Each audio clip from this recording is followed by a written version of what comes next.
Hello everyone, welcome to the CrispMetrics. So guys, in this video we are going to see a second part of our face organization system. So guys, try to understand as we discussed in our previous video for a face recognition system.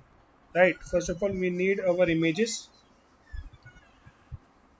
and second we have to train that images according to our classes. We train our images with the help of your classes, and we will try to use over there something known as transfer learning techniques,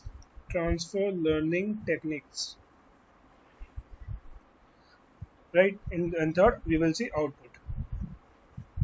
So as you can see over there, I have three files, right? I have three files. What is that? Capturing images. So we will try to understand what is the code inside this. Then in our next videos, we will see that how we can train our images, right?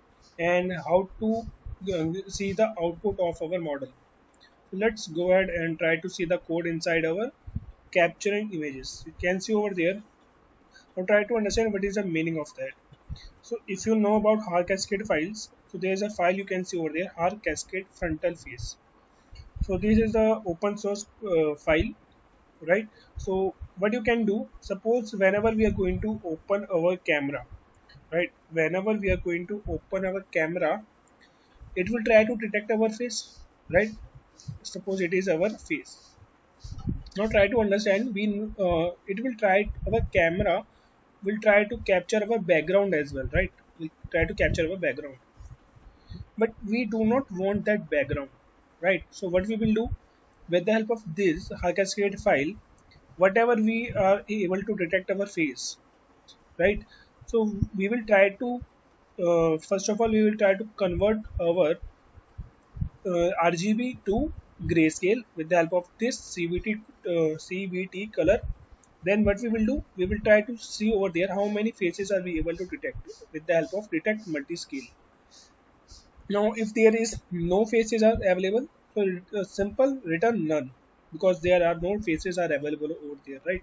So if it is there, so what we can do, we can use our face extractor. What is the meaning of that? So whatever we will try to capture only this face as our image, right? We have to capture this image over there. Simple. Now suppose we got our image over there, right? Now it is the size of our window, this purple color. So now what we can do, let's try to open our camera, right? So what we will do, we will try to specify number of images equal to 0, because initially we don't have any images, right? So initially it will be 0. Then we will try to read our camera, right? Then we will try to suggest, okay, whatever frame we will get, frame with, right? Whenever we are going to open our camera very first, so it will try to take background as well, in our background and plus our face, right? So we will try to delete this background with the help of face extractor function. Okay. Now there's a one way, right? How you can delete that background. Now one thing is that whatever you are getting, right, in your face, you can resize this window. You can resize this window with your dimensions of this face, with your dimension of your face. What we are going to do over there, we are just saying that okay, we want our face only, right? So just pass our face over there and try to give the window 200 cos 200. So it will be the dimension for your camera, right? After that, it's simple. Whatever face we will get, try to convert into a gray, right? Try to convert it into our gray. After that, just try to write our images. Now with that put text, what we will do, right? With the help of put text, what we will do, try to understand.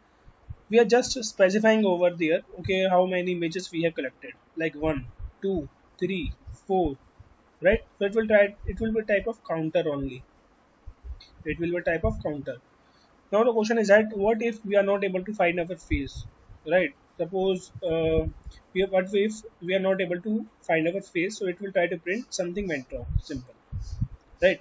So what we can do, let's try to execute this code. Let's try to execute those code and try to see is it working or not, right? You try to see over there what is a destination images slash hash. Now try to see. So it will pop up my window soon. Now try to see over there. It is going to be executed again, right? And now to quit, I can press my escape button. Okay, so now I have just stopped that execution, right?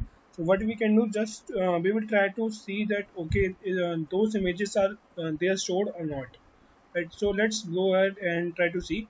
You can see over there I have my images folder, right? Now here my images are present over. Here my images are present, right? So try to understand now what we can do with the help of this data set, right? Suppose you have this images folder, right? Now inside this I have my images. Suppose my name is Harsh, right? So try to store all these images into this folder name, right? So similarly you can click more number of images, right? You can create more number of classes with another names, right? With another images like Amit, right? So try to make a folder with the name as dataset, right? Let me show you then what is the meaning of that. Try to go inside this dataset, and you have to contain two folders: test and train, right?